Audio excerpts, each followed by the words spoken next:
ఇది తర్వాత నియోజకవర్గం స్థాయిలో మీటింగ్, తర్వాత మండల స్థాయిలో మండల మీటింగ్ పెట్టాలి. అందుకే మనం ఏమన్నామంటే మండల స్థాయిలో మీటింగ్ పెట్టుకుంటారు కాబట్టి ఇంకా కింద స్థాయి నుంచి ఆ స్థాయిలో మీరు పెట్టుకున్నప్పుడు మన ధనలక్ష్మి గారు కూడా వీళ్ళని బట్టి వచ్చి అటెండ్ అవుతారు. మీరు చెప్తే వీళ్ళు లేకపోతే మీరన్నా అటెండ్ చేసుకుంటారు.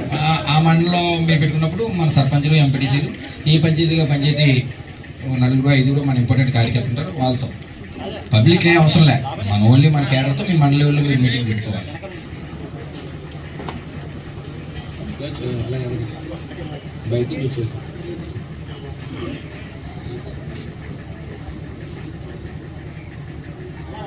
రెడీగా కూర్చోండి అరే కూర్చోండి కాపు కూర్చోండి అందరూ కూర్చున్నా. 4 మండలాలు ఇంపార్టెంట్ కార్యకర్తలు మీటింగ్ పెట్టాం. ఆ 4 మండలం నుంచి దూరం 3 మండలాలు రాలేదంటే నేను మళ్ళీ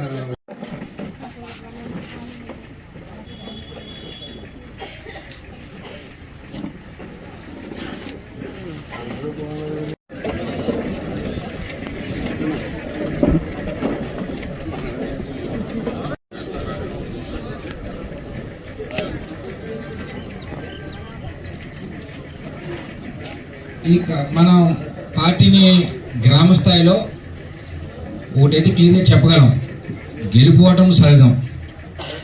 కానీ మన పార్టీకి ఉన్న కేడర్ చిన్న గ్రామం నుంచి గ్రామ స్థాయి నుంచి మనకున్న బలమైన నాయకత్వం లేదన్న విషయాన్ని ఖచ్చితంగా నేను చెప్పగలుగుతాను. అన్ని గ్రామాల్లో ఏ పార్టీకి కూడా నాయకత్వం ఉండదు, కానీ మన పార్టీకి ఉంది. ప్రతి గ్రామంలో ఎక్కడ రోడ్ లేని, రహదారి సౌకర్యం, కమ్యూనికేషన్ లేని గ్రామాల్లో కూడా మన నాయకత్వం ఉంది. అంటే మనం